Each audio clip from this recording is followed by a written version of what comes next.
यह भूतिया कहानी है राजस्थान के भरतपुर में स्थित एक कारखाने की, जहां एक भूत ने कर्मचारी बनकर 1 महीने ड्यूटी की। लेकिन जब बाद में कारखाने के मालिक को इस अद्भुत घटना के बारे में पता चला तो कारखाने का मालिक भौंका रह गए। अब मन में यह सवाल उठता है कि यह भूत कौन था। उस भूत ने एम्प्लॉय बनकर काम करने के लिए भरतपुर की इसी फैक्ट्री को क्यों चुना?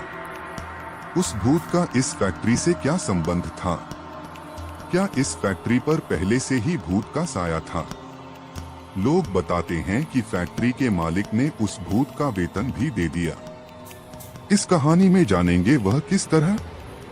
इस कारखाने की अविश्वसनीय भूत की कहानी जिस किसी ने भी सुनी उसे अपने कानों पर विश्वास नहीं हुआ। लोग बाग फैक्ट्री की भूतिया कहानी को सुनकर एक बार इस फैक्ट्री को देखने अवश्य आए। उन्होंने वहां काम कर रहे अन्य वर्करों से पूछा कि उस भूत ने जब तक इस फैक्ट्री में काम किया तो काम करने के दौरान उसका अन्य कर्मचारियों के साथ कैसा व्यवहार था। उस भूत ने किसी को आघात तो नहीं पहुंचाया। यह वह समय था जब कोरोना वायरस का संक्रमण चरम सीमा पर था। हर व्यक्ति इस संक्रमण से बचने का प्रयास कर रहा था, लेकिन कोरोना वायरस किसी न किसी को अपनी चपेट में ले लेता था। राजस्थान के भरतपुर की एक फैक्ट्री में विशाल जायसवाल गोपनीयता की वजह से नाम बदल दिया गया है। नाम के व्यक्ति काम करते थे। वह अपनी ड्यूटी के प्रति बहुत समर्पित व्यक्ति थे। फैक्ट्री के कर्मचारी विशाल जायसवाल का व्यवहार फैक्ट्री के मालिक को ही नहीं बल्कि फैक्ट्री में काम करने वाले हर कर्मचारी को पसंद आता था। लॉकडाउन घोषित हुआ तो फैक्ट्रियां बंद हो गईं। सारा कामकाज ठप हो गया। 2-3 महीने तो फैक्ट्रियों ने अपने कर्मचारियों को घर बैठे वेतन दिया, लेकिन बिना काम के फैक्ट्री में ऐसा कितने दिन चल पाता। इसलिए अब फैक्ट्रियों ने अपने कर्मचारियों को वेतन देना भी बंद कर दिया। विशाल जायसवाल जो भरतपुर में एक फैक्ट्री के कर्मचारी थे, लॉकडाउन के दौरान फैक्ट्री द्वारा वेतन न दिए जाने के कारण वह मायूस रहने लगे। वे प्रभु से प्रार्थना करते थे कि जल्द से जल्द लॉकडाउन समाप्त हो और ताकि वे वापस ड्यूटी पर जा सकें। लेकिन कोरोना वायरस का संक्रमण बढ़ता जा रहा था। लॉकडाउन बढ़ता जा रहा था।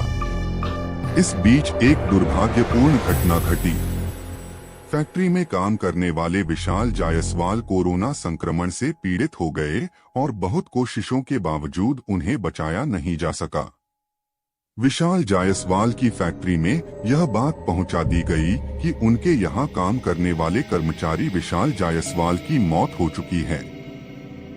विशाल जायसवाल के परिवार में उनकी पत्नी और 2 छोटे छोटे बच्चे थे। अब विशाल जायसवाल की मौत के बाद उनके घर का खर्चा चलना मुश्किल था। लॉकडाउन समाप्त हुआ। फैक्ट्रियों को फिर से चलाने का आदेश हो गया। राजस्थान के भरतपुर की वह फैक्ट्री भी स्टार्ट हो गई जिसमें विशाल जायसवाल काम करते थे। एक दिन फैक्ट्री के मालिक क्या देखते हैं कि ऑफिस में उनके सामने विशाल जायसवाल खड़े हैं। फैक्ट्री के मालिक ने जब विशाल जायसवाल को देखा तो वह चौंक उठे। उन्होंने विशाल जायसवाल से कहा कि तुम्हारी तो मौत की खबर हमारे पास आई थी। फैक्ट्री के मालिक के इस प्रश्न पर विशाल जायसवाल मुस्कुराकर बोले, आपसे किसी ने मजाक किया होगा। विशाल जायसवाल ने फिर कहा कि फैक्ट्री खुल गई है, मैं काम पर आ गया हूँ। इस बात पर फैक्ट्री मालिक बोले कि तुम जैसे मेहनती कर्मचारी मिलते कहाँ हैं, इसलिए हमारी फैक्ट्री के दरवाजे तुम्हारे लिए सदा ही खुले हैं। तुम आज से ही ड्यूटी पर लग जाओ। विशाल जायसवाल फैक्ट्री में काम करने लगे, लेकिन साथ काम करने वाले कर्मचारियों ने अनुभव किया कि विशाल जायसवाल का व्यवहार बदल गया है। वह मशीन पर काम करते करते अचानक गायब हो जाते थे। सबको बड़ा आश्चर्य लगता था कि अभी अभी तो विशाल जायसवाल अपनी सीट पर काम कर रहे थे, अचानक कहां चले गए। पूछने पर विशाल जायसवाल जवाब देते कि थोड़ा चहलकदमी करने बाहर चला गया था। लेकिन उनके सहकर्मियों को ऐसा लगता था कि विशाल जायसवाल झूठ बोल रहे हैं, क्योंकि उन्हें चलने की आहट सुनाई ही नहीं देती थी। अब विशाल जायसवाल ओवरटाइम के साथ रात दिन काम करते थे। एक बार विशाल जायसवाल से फैक्ट्री मालिक ने पूछा कि जब तुम दिन रात फैक्ट्री में काम करते हो तो ऐसे में सोते कब होगे? फैक्ट्री मालिक के इस प्रश्न पर विशाल जायसवाल हंसकर कहते कि हमारे मुकद्दर में सोना कहाँ है मालिक। वे समझ नहीं पाते थे कि विशाल जायसवाल क्या कहना चाहते हैं। उस रात फैक्ट्री के लगभग सारे एम्प्लॉय घर जा चुके थे।